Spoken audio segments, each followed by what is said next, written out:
Turns out humans are more responsible for depleting southern Arizona aquifers than climate fluctuations. That's the finding of new research out of the University of Arizona, and it may not sound like good news, but 13 fact finders explain why it creates an opportunity for more future water. Water flows through just about every conversation on Arizona's future. We know that we have to live with less. That is unavoidable.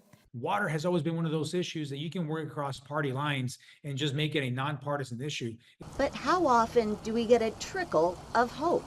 Even during the driest period, about 6,000 years ago, there was actually still recharge to the Tucson Basin, even though the water levels were a lot lower.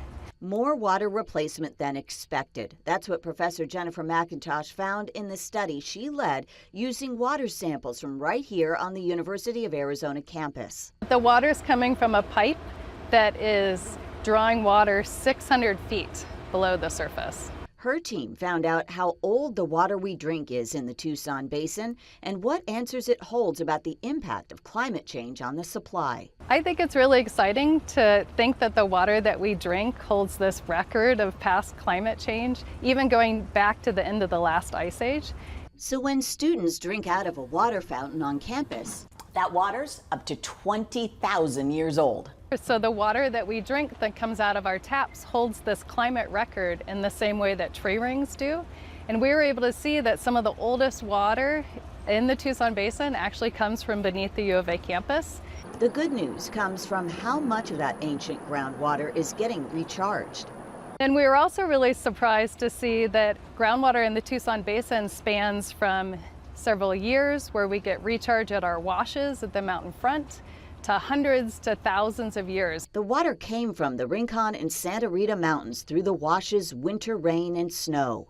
But she says the biggest surprise in this study is that humans have withdrawn about twice as much from the Tucson Basin as was depleted by natural climate changes. So what does that tell us about what we need to do in this area to protect our water supply?